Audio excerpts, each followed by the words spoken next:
Right, a quick bridge fitting video. When you get your bridge from me, unless you've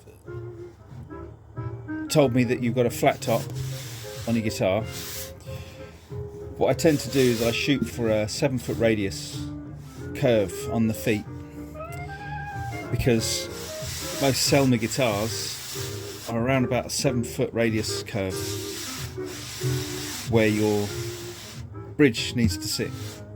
There's a lot of variations. Some older guitars can be a lot flatter. Some are even more extreme than that. So unless I've got the guitar in front of me so that I can actually cut it to fit, I cut the feet with a curve here of around 7 foot. Should be fairly close. Let's have a look. That one's actually almost spot on. So that's no good for this demonstration. I want something that doesn't quite fit.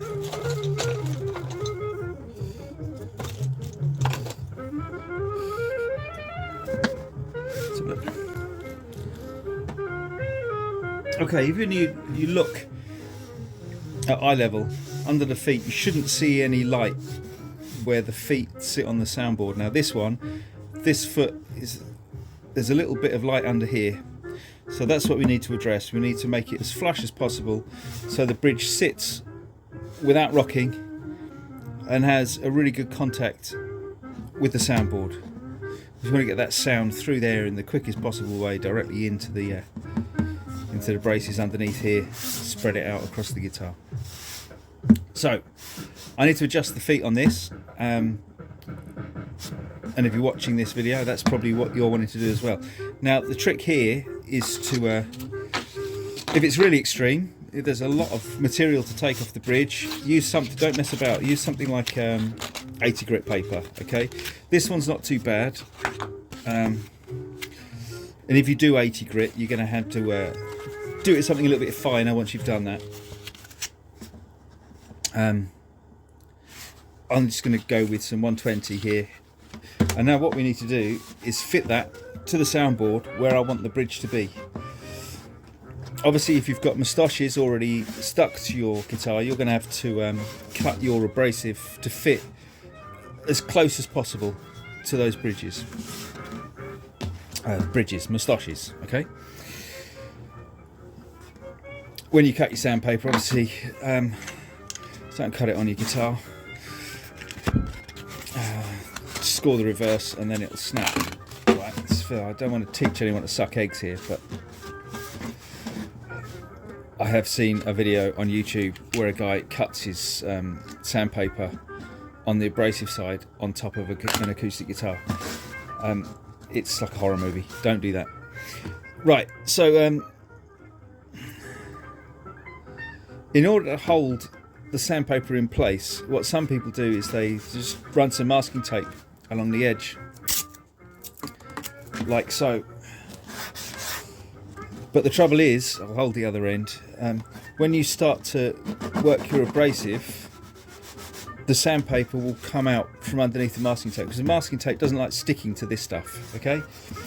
So the way I do this is the Rob Ford patented masking tape abrasive technique. Top secret. If you take the reverse of the sandpaper,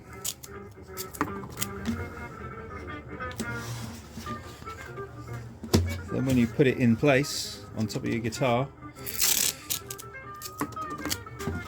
you're going to tape the tape to the soundboard, not the abrasive, and that way it'll stick an awful lot better. Now you want this nice and flush, okay? You don't want it flapping around like that, because then you're not going to get a nice match on your feet. So take the other edge down. Obviously, if you've got a French polished top on your guitar, you have to be careful doing things like this. Well, with any finish on top of your soundboard, you want to be really careful. Don't use like really high tack tape. Using this method, you can use a fairly low tack masking tape, and when you remove it, take it off very carefully and peel it quite flat so that you don't rip any of your finish off your guitar, because you don't want to do an easy bridge fitting job and end up doing a whole finishing job. That's a nightmare. Right, so you need both hands to do this. Once you've got your bridge in the place you're going to want it on your abrasive, press down fairly firmly either end of the bridge piece, okay? So hold it fairly firmly. This is going to focus on my hand, isn't it? Which is annoying. Let me see if I can move you a little bit closer. Right. How about that? Sorry about the noise in the background. There's some crazy musicians. Right, so once you've got it there, you want to hold it really firmly, and what you want to do is not let it rock like that. You need to hold it flat and move it only about an inch backwards and forwards. Apply firm but gentle pressure. You don't want to push too hard, and you'll see on the sandpaper where it's making contact and where it isn't. So keep going until you've got a nice even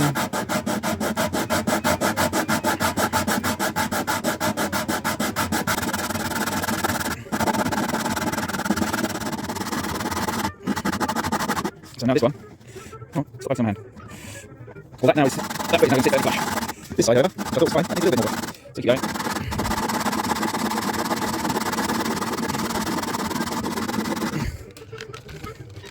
Take time, don't rush it. Oops, don't drop your phone on.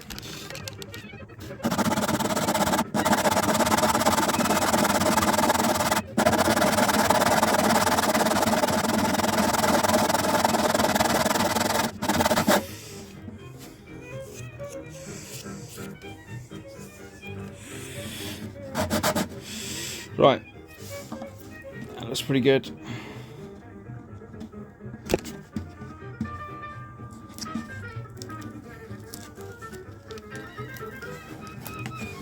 Even though this is a new guitar, masking tape can pull the fibres out of your soundboard, so you need to be careful even when removing it when there isn't a finish.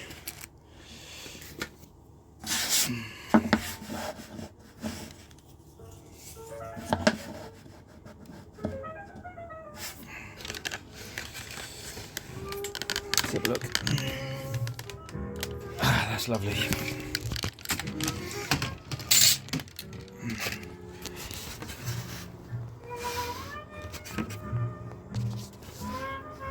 It's a much better fit. It doesn't rock around. It's now matching the curve of that guitar. And we've only taken a fraction of a millimetre off the bottom. You can take a little bit more if you want. I will make your bridge a little bit taller than you've asked for to allow for this fitting. So you might need to keep going until it's about the height that you want it. But once it fits,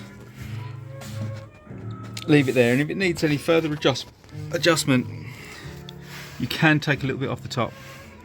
Certainly if you're not matching the curve of your fingerboard, you might need to do a little bit there, but I can take you through that on a different video. Anyway, I hope this helps with fitting your feet of your bridge to your soundboard. Good luck. Any problems, just drop me a message and I'll be happy to help you out. All the best. Bye now.